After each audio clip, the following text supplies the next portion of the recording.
નમસ્કાર દોસ્તો, શું તમે ક્યારેય એવું અનુભવ્યું છે કે તમે બધાને સાચા દિલથી સાથ આપો છો, પણ જ્યારે તમારે જરૂર પડે છે ત્યારે કોઈ તમારી સાથે નથી હોતું? શું ક્યારે એવું લાગ્યું છે કે લોકો પર વિશ્વાસ રાખ્યો અને અંતે એ જ લોકોએ તમને દુઃખ આપ્યું? જો આવું થયું હોય તો એક વાત સમજી લો, આ તમારી ભૂલ નથી, આ તો તમારો સારો સ્વભાવ છે.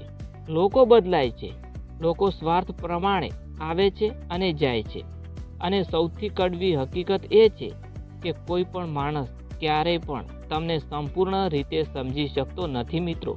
તમે કેટલાય સમજાવો, કેટલાય મનાવો, પણ જો કોઈને સાથ નથી આપવો, એ નથી જ આપવાનો સાથ, તો એ ક્યારેય તમને સમજશે નહીં.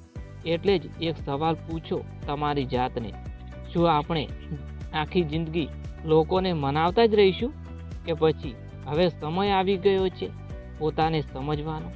કારણ કે હકીકત ખૂબ સરળ છે મિત્રો.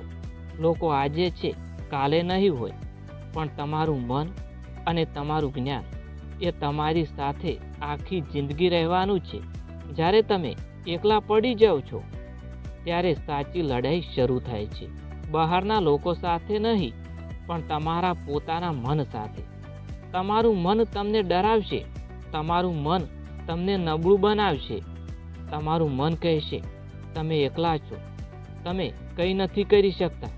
પણ એ જ સમયે તમારે નક્કી કરવાનું હોય છે, શું તમે તમારા મનની વાત માનશો કે પછી તમારા મનને જ સમજાવશો?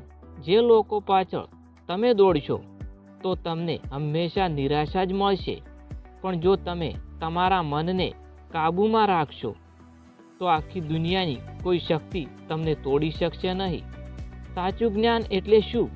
જ્ઞાન એટલે પોતાને ઓળખવું, પોતાના વિચારોને સમજવું અને મુશ્કેલીના સમયમાં શાંત રહેવાની તાકાત મેળવવી. જ્યારે તમે તમારા મનને સમજવા લાગી જાઓ છો ને, ત્યારે એકલતા પણ તમને ડરાવતી નથી. તમે એકલા હોવા છતાં મજબૂત બની જાઓ છો, અને એ દિવસથી તમે લોકો પાસેથી અપેક્ષા રાખવાનું બંધ કરી દો છો.